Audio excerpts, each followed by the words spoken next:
नमस्कार मेरे प्यारे सभी दर्शकों। आज की इस वीडियो में मैं फिर से एक बहुत ही जबरदस्त सुंदर हास्यजनक मैं कहानी लेकर के आया हूं। इसे सुनकर के आप अपनी हंसी को कंट्रोल नहीं कर पाओगे, इसलिए आप इस कहानी के अंत तक अवश्य ही बने रहिएगा।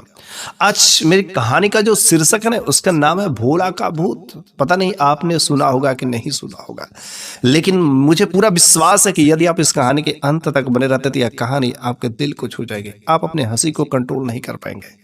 तो चलिए हम लोग इस कहानी को बिना देरी के शुरू ही कर देते हैं।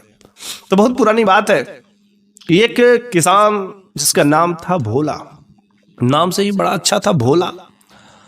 चूंकि उसका उम्र जो है लगभग 60 साल के आसपास में हो गया था और बहुत ही समय पहले की बात है यह। तो उसका उम्र जो 60 साल का हो गया, तो इसलिए वह जो है अपना रोजी रोटी के लिए जो खेती का काम करता था और खेती से 2-4 पैसे का काम जो है उसको हो जाते थे। तो वह अपने खेत में जो क्या करता था, सब्जियां उगाता था। लेकिन इस बार के साल में उन्होंने सब्जियां के साथ साथ खेत में कुछ ककड़ी, खरबूज, खीरा, ये सब जो है उन्होंने सब्जियां लगाई थी। और वहीं खेत पर जो है भोला एक झोपड़ी डाल लिया था और उसी झोपड़ी में मस्त से वह रहता था। वहीं पर रहता, खेत में सब्जियों का देखभाल करता, पानी चलाता, जो जो चीजें होती समय पर उसकी निराई गुड़ाई करता। लेकिन उसके गांव के बगल वाले गांव में एक बार जो है कोई मदारी वाला आया रहता है, कोई खेल वाला। तो बड़ा ही बेचैन रहता कि कितने दिनों के बाद हमने सुना है कि बगल में बहुत ही अच्छा वह मदारी वाला है, सर्कस वाला है, और हम भी उसको देखना चाहते हैं। लेकिन कैसे जाए, क्योंकि अगर हम इसको अगर छोड़ के चले जाते हैं तो जो लोमड़ी है, सियार है, ये जो खेत में हमारे चर चर करके सारे के सारे फसलों को बर्बाद कर देंगे, खा लेंगे। अगर कोई रखवाली वाला मिल जाता तो कुछ पैसे भले ही देने पड़ते, लेकिन वो आज की रात अगर मेरी जगह पर रह जाता तो बड़ी अच्छी बात होती।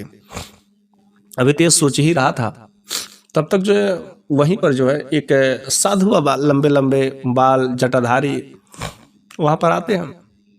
तो उन्होंने कहा कि बेटा, मुझे बहुत जोर से भूख लगी है, क्या तुम मुझे कुछ खाने के लिए दे सकते हो? तो फिर भोला ने कहा, बाबा मेरे पास तो कोई फल, कोई ऐसा वैसा चीज नहीं, लेकिन हाँ मैंने खेतों में तरबूज, ककड़ी, खीरा, ये सब चीजें लगा दी और तरबूज पूरे पक चुके हैं। अगर आपको जरूरत हो तो आप खूब इच्छा भर के खा लीजिए, लेकिन आपको मेरा एक काम करना होगा। उसने कहा, बोलो क्या जरूरत है, क्या बात है? उसने कहा, बाबा जी, चूंकि बगल के गांव में खेल आया है और मेरे को बड़ा ही अच्छा लगता है खेल देखना, इसलिए आप यहाँ पर आज रात भर विश्राम करिए और खेत में जो चीजें अच्छा लगेगा उसको तोड़ करके खा लीजिएगा। और जो खेत में जो कुछ ऐसे जानवर होते हैं, सियार है, लोमड़ी है, गीदड़ है, ये सब आ जाते हैं और फसलों को बर्बाद करते हैं। थोड़ा बस आधी रात को 1-2 बार उठ करके इधर उधर देख लीजिएगा, बस इतना ही करना है और तब तक मैं आ जाऊंगा। लेकिन अब तो भोला उन्हें काम सौंप करके चला गया बगल के गाँव में खेल देखने। अब वह भोला वहां पर गया, खेल देखा, और खेल देखते देखते रात हो जाती है। और वहीं पर जो है एक दोस्त उसको मिल जाता है और उसी दोस्त के घर पर जाकर के वो सो जाता है। नींद में उसको समझ नहीं आता, जल्दी से कहीं गिरे सो जाए। वो तो समझता है खेत पर साधु बाबा है ही, क्या दिक्कत है। लेकिन इधर साधु बाबा को बहुत जोरों से भूख लगी थी। भोला के जाने के बाद वो जाते हैं, तरबूज लाते हैं, खूब मीठे मीठे मस्त से। वो जो झोपड़ी लगाई थी, उस झोपड़ी में बैठ करके तरबूजों को खूब मस्त से खाते, पेट भर कर खाते। और पेट भर के खाने के बाद साधु बाबा ने अपना चिलम उठाया और कहा कि चलो एक अच्छा सा खूब अच्छे से चिलम पीते, और चिलम पीने के बाद मस्त नींद लगेगी और सो जाएंगे। तो साधु बाबा ने चिलम लगाया, अच्छे से खाना खाने के बाद, तरबूजों को खाने के बाद चिलम लगाया और चिलम में खूब जोर जोर से खींचा। चिलम जल जाता था, पूरा तेज से उसकी लपट निकल जाती थी। लेकिन अब वो चिलम के नशे में इतनी तेज लपट एक बार निकली कि थोड़ी सी लपट जाकर के झोपड़ी को पकड़ लेती है। अब झोपड़ी जो धीरे धीरे धुआं देना शुरू कर देती है। लेकिन इनको जो चिलम के नशे में इतना नशा फिर जाता है कि तुरंत वो नींद आती है, वहीं पर सो जाते हैं। धीरे धीरे पूरी झोपड़ी जो है जल जाती है। इनको कुछ पता नहीं चलता है, नशे की हालत में मस्त सोए हैं। उसके बाद से जब इनके पास आग पहुंची तो इनका जो है धोती उसी चारपाई में फंस गया। अब जब चारपाई में फंस गया तो उसको छुड़ाने के चक्कर में भाग नहीं पाए और उसी में वह साधु बाबा भी जल करके राख हो जाते, भस्म हो जाते हैं। लेकिन जब इस आग को रात्रि के समय में आग लगा, गांव वाले ने भोला भोला भोला कह करके चिल्लाया, लेकिन भोला का कोई आवाज नहीं। उस आग को बुझाया, थोड़ा बहुत जो बचा था आग को बुझाया, और आग को बुझाने के बाद उसमें से एक शरीर निकला जो जल करके भस्म हो गया था। उसने सोचा, यार भोला तो मर गया, इसी में जल करके राख हो गया। उसका एक भाई भी था, भाई को भी पता चला, गांव वालों को भी पता चला, तो बड़ा दुखी हुए कि बता भोला के खेत पर ही उसके झोपड़ी में आग लग गई, भोला मर गया, जल करके राख हो गया। सुबह का समय था और सुबह सुबह ही ले जाकर के उसको दाह संस्कार कर दिए सब। और सभी लोग जो सफेद कपड़े पहन करके अपने घर के आगे जो बैठे हुए थे बड़े शांत मुद्रा में, क्योंकि भोला तो मर गया है। लेकिन जब भोला अपने गांव पर पहुंचता है सुबह के समय में, तो लोगों को देखता है यार बड़े सब शांत मुद्रा में बैठे, बात क्या है। और वो लोग काफी लोग सफेद सफेद कपड़े पहने हुए, ऐसा क्या हो गया। तो भोला सोचता है कि चलो जाकर के पूछ लेते आखिर क्या हुआ, कोई बात हुई क्या। लेकिन जैसे ही भोला वहां पर पहुंचता है तो उन लोगों ने देखा, रही भोला तो कुछ कह रही, भोला तू मर गया, भोला का भूत आ गया। अब तुरंत उन लोगों ने हल्ला कर दिया, भूत भूत भूत भूत, भोला का भूत आ गया, भोला का भूत आ गया। और सभी लोग वहां से भाग गए। अब कुछ समझना है भोला को कि क्या करे। लेकिन गांव वालों ने फिर से क्या किया, अब तो गांव में आ गया था, तो किसी ने लाठी डंडा भाला लेकर के भोला की तरफ दौड़ा। अब बेचारा भोला कुछ समझ ना रहा कि मेरे पीछे लोग दौड़ने के लिए क्यों पड़ रहे हैं। बेचारा किसी तरीके से भागा भागा भागा गया और रहर के खेत में छुप गया। लेकिन अब उसको एक बात परेशान करे थी भोला को कि आखिर मेरे को देख करके लोग भूत भूत क्यों कर रहे हैं, बात क्या, कुछ उसे समझ नहीं आता है। अगले दिन होता है, बेचारा बड़ा कष्टदायक जीवन रहता है, रात्रि भर किसी तरीके से छुप करके गुजारा करता है और अपने खेत में जाकर के उन ककरी खरबूजों को रात के समय में खा लेता था और फिर वह खेत में ही घर जाने का बदा नहीं होता था। सुबह हुआ, सुबह के समय में एक धोबी जो है उधर ही टहलता हुआ गया, तो सोचा कि चलो हम धोबी से पूछ लेते हैं कि आखिर बात क्या है, क्या हादसा हुआ, इसको अकेले से पूछ लेते हैं। अब उधर जैसे ही धोबी को देखा के तो भोला जो पीछे से गया और कहा कि धोबी भाई जरा मेरे को बात बताओ, लोग मेरे को भूत क्यों कह रहे हैं। लेकिन जैसे ही धोबी ने पीछे मुड़ करके देखा भोला, अब धोबी तुरंत चिल्लाना शुरू कर दिया, भोला का भूत, भोला का भूत, अरे भोला आ गया, भोला भोला भोला भोला का भूत आ गया, भूत आ गया। बेचारा भागा अपने गांव में। अब सारे के सारे गांव वालों में हड़कंप मच गई कि भोला का भूत दिन में भी घूम रहा है। अब गांव वाले घर से बाहर निकलना बड़ा दुश्वार हो गए थे, रात्रि में कोई घर से बाहर नहीं निकलता था, भोला का भूत, भोला का भूत। तो बेचारा भोला जो है बड़ा परेशान रहा कि किसी से मैं कुछ कहना चाहता तो लोग मेरे को भूत भूत करके, भोला का भूत कह करके क्यों भाग रहा है, कुछ समझ नहीं आता। उसकी झोपड़ी तो जल गई थी, लेकिन बेचारा वह खुली आसमान के नीचे वह किसी तरीके से जीवन गुजारता था। अगले दिन सोचा कि क्यों ना रात्रि के समय में चुपके से हम अपने भाई के पास चलेंगे और सारे का सारे बात बताएंगे कि भैया मैं जो मरा नहीं हूं, मैं भोला हूं, भोला तो शायद मेरा भैया मेरे पर भरोसा करेगा। रात्रि के समय में चुपके गांव वालों से बच करके जाता है और भैया जो खाट पर सोया रहता है, भैया से जगाता है, भैया भैया अरे मैं भोला हूँ, भोला। जैसे भैया ने भोला की आवाज सुनी, तुरंत वह डर करके उठ करके तुरंत डंडा ले लिया, लाठी ले लिया, अरे भोला का भूत आ गया, भोला का भूत आ गया। इतना जोर से चिल्लाया कि अगल बगल वाले भी जग गए। अब तुरंत वे भी लोग लाठी डंडा लेकर के आ गए, भोला का भूत आ गया, भोला का भूत आ गया। बेचारा किसी तरीके से सोचा कभी यहाँ पर टिकेंगे तो मेरा जो कुछ कोई सुनने वाला नहीं, किसी तरीके से जान बचे तब तो। अब बेचारा किसी तरीके से वहां से जान छुड़ा करके भागा, पीछे पीछे कुत्ते भी भागे, उन कुत्तों से किसी तरीके से छुटका करके एक पेड़ पर जाकर के चढ़ गया और किसी तरीके से उन कुत्तों से पीछा छुटा। रात्रि का समय था, गांव वाले कुछ दूर तक गांव में जाते, सिवान में जाते और डर के मारे सब जाते नहीं, कुत्ते तो गए लेकिन पेड़ पर चढ़ गए।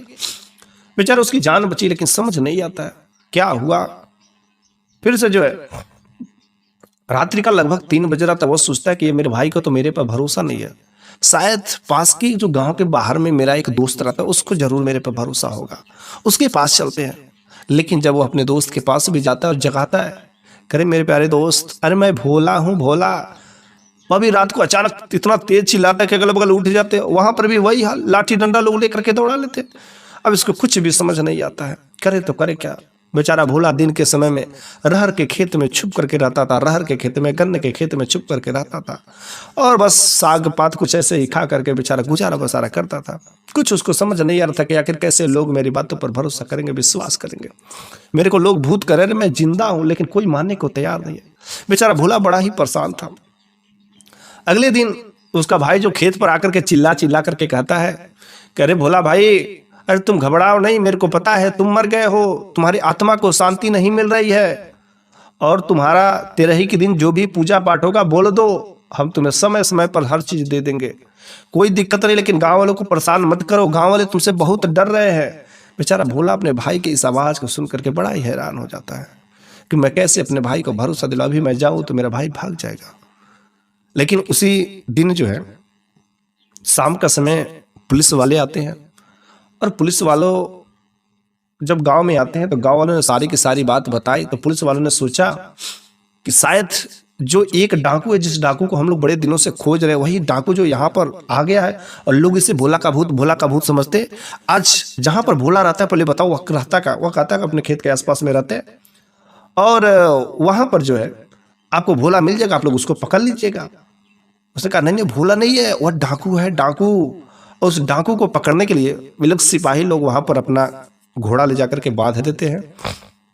जब घोड़ा ले जाकर के बांध देते हैं और वहाँ पर जो रात्रि के समय में जागरण करना शुरू कर देते हैं। अब बेचारा भोला को भूख लगी रहती है। अब वो सोचता है कि मैं अपने खेत में तरबूज और खीरा कैसे खाने जाऊँ, लोग तो वहाँ पर पुलिस है।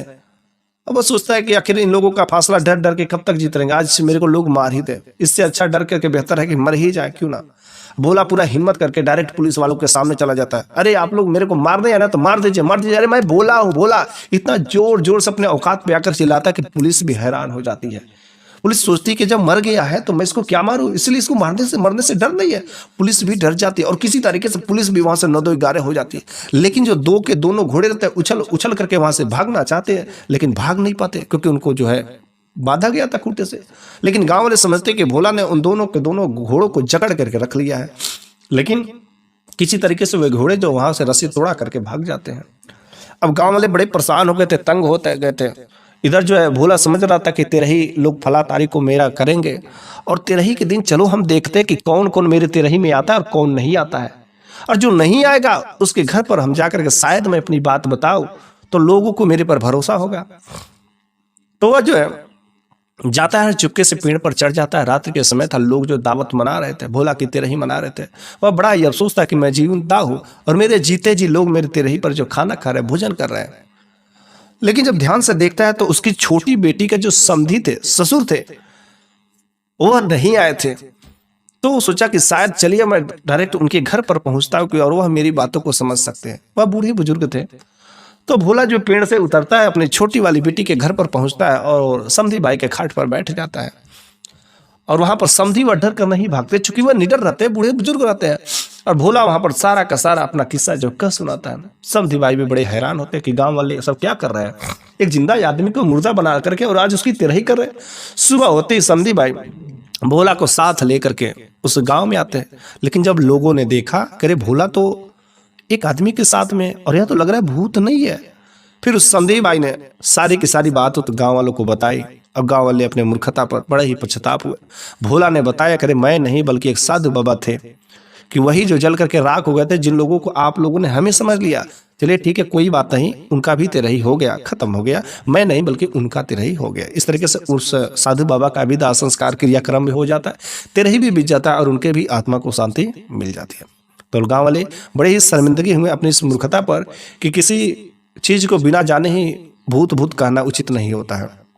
तो मेरे प्यारे सभी दर्शकों, आज की यह कहानी आपको कैसी लगी है कमेंट बॉक्स में जरूर बताइएगा। अगले वीडियो में मैं फिर से कुछ ऐसी ही नई कहानियां जबरदस्त रोचक मैं लेकर के आता रहूंगा। तब तक के लिए धन्यवाद।